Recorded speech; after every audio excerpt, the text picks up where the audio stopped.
Indonesia, Laskar Sabilillah atau PBYLS ini menyebut ada senjata tajam dalam bentrok dengan FPI di Desa Pegundan, Kecamatan Petarukan, Kabupaten Pemalang pada Rabu 23 Juli 2025 malam. Namun, dari klaim pihak PBYLS, senjata tajam tersebut diduga bukan dari pihak mereka, melainkan dari pihak FPI. Hal ini dibuktikan dengan luka sabetan yang dialami satu di antara anggota PBYLS yang kini masih dirawat di rumah sakit. Menurut keterangan pihak PBYLS yaitu Andi, bentrok tersebut terjadi setelah adanya provokasi dari kubu FPI. Assalamualaikum warahmatullahi wabarakatuh. Para pemirsa, ini makin hari ruang gerak Yusuf Mansur itu makin sempit, baik dalam arti fisik maupun dalam arti ide-ide, cerita-cerita gitu. Seperti kita lihat pada tanggal 23 Juli lalu, itu pergerakan Wali Songo Indonesia, Laskar Sabilillah, telah muncul dengan sosok fisiknya yang sangat kuat. Maka terjadilah peristiwa bentrok fisik di Pemalang. Kita lihat ya, pada Rabu malam itu, tanggal 23 Juli itu kita lihat kumpulan kiai-kiai pribumi atau anak cucu dari Wali Songo bangkit menghadapi kelompok Baklawi. Kelompok Baklawi yang mengaku zuriat Nabi, anak cucu atau cucu dari Nabi Muhammad SAW. Secara ide, nasab Baklawi ini sudah dibatalkan oleh tesisnya Kiai Imaduddin Utsman Al-Bantani. Lalu secara fisik di lapangan dihadapi oleh organisasi keturunan anak cucu Wali Songo yang menamakan dirinya Pergerakan Wali Songo Indonesia, Laskar Sabilillah. Lalu pada tanggal 27 Juli di Jabodetabek, pengurus PBYLS ini dideklarasikan yang bertempat di Depok, tepatnya di markas Soneta Group yang dipimpin oleh Pak Haji atau Bang Haji Roma Irama. Lalu apa arti semua ini terhadap Yusuf Mansur? Nah, ini yang mau kita lihat nih. Yang pertama kita lihat ini adalah sebuah iklan buruk bagi Yusuf Mansur. Kenapa iklan buruk? Karena dengan rontoknya atau rubuhnya kedikdayaan Baklawi atau Habib-Habib ini, maka Yusuf Mansur serta-merta juga ikut terkena. Karena yang dibawa cerita oleh Yusuf Mansur selama ini cerita-cerita kurafat. Ya kan? Kalau Baklawinya mendawir pakai cerita kurafat, Yusuf Mansur lebih maju lagi. Ya mungkin namanya bikin perusahaan, ya kan? Mungkin namanya Koperasi Indonesia Berjamaah gitu. Mungkin namanya nanti Paytrend. Mungkin namanya nanti yang disebut dengan Jabal Nur. Mungkin namanya Membeli Indonesia. Ya, tapi sama aja semuanya itu bagaimana meraup duit masyarakat untuk kepentingan dirinya sendiri. Itu intinya. Maka untuk penopangnya di second layernya itu harus ada cerita kurafat.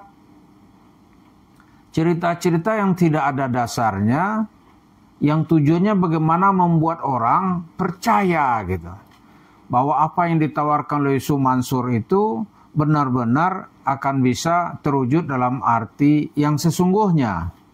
Misalnya sedekah untuk kaya.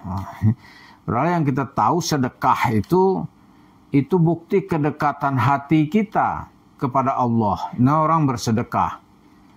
Karena itu oleh Yusuf Mansur dielaborasilah seolah-olah ya dengan bersedekah itu Allah akan menggantinya dalam bentuk materi. Ini sesuatu yang menyimpang. Lama baru kita tersadar, oh penyimpangannya ini sangat sistematis.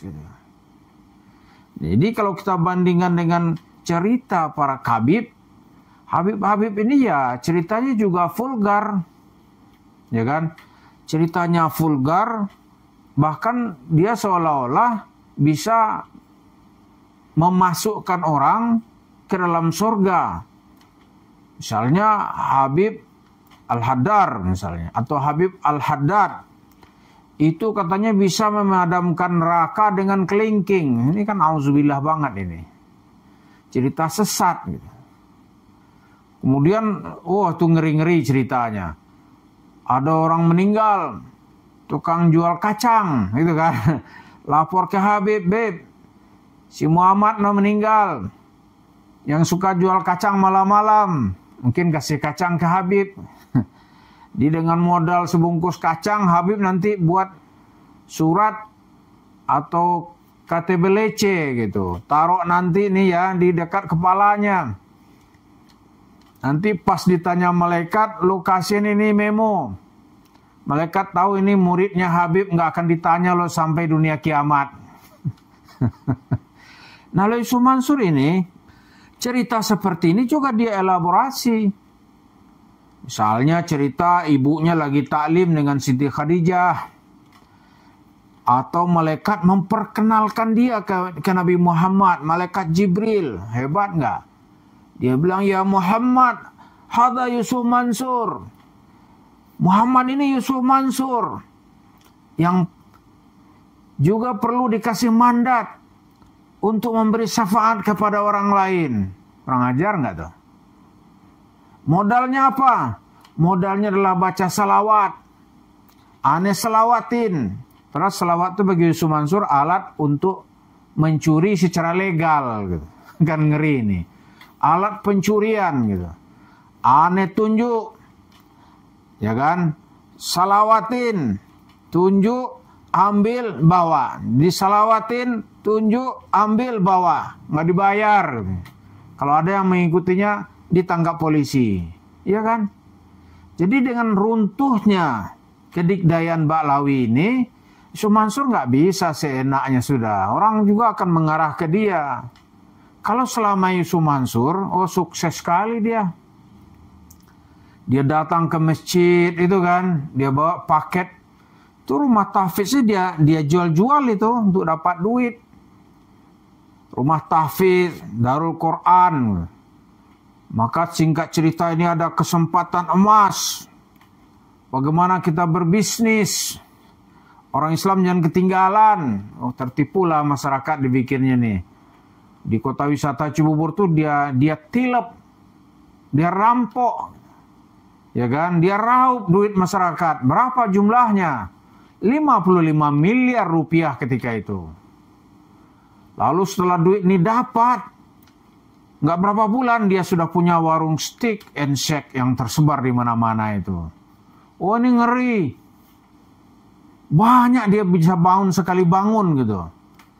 Nanti untuk mengelabui masyarakat, yang pertama dari jemaah masjid kota wisata, dia sudah nggak bisa dihubungi. Kalau ada orang mengatakan dari mana duitnya Cuk? Dia akan bilang nih aneh nyapu di pesantren.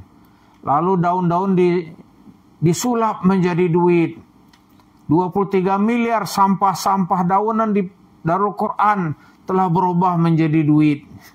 Ini cerita-cerita sama kayak Habib-Habib itu. 11-12 gitu.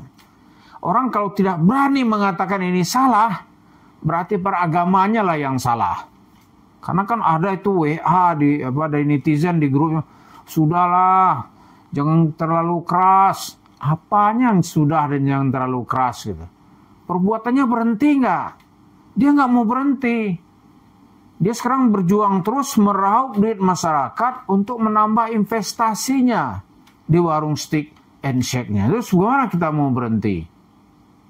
Iya kan? Di mana-mana orang menjerit karena Yusuf Mansur ini. Jadi ya, alhamdulillah kita lihat Habib-habib itu udah mulai dihentikan. Orang yang mulutnya kotor nanti akan mulai ditutup. Cerita bohongnya akan dibongkar. Dan masyarakat juga sudah mulai sadar. Ternyata beragama itu perlu gerakan akal waras. Akal kita adalah pertimbangan yang paling utama sebelum mengambil keputusan apapun, termasuk di dalam ikut dalam cerita-cerita yang dibawa oleh Yusuf Mansur. Mudah-mudahan masyarakat makin cerdas, makin timbul kesadaran yang tinggi. Jadi nggak ada lagi itu cerita-cerita mau ditipu untuk membangun warung, tapi untuk kepentingan pribadi.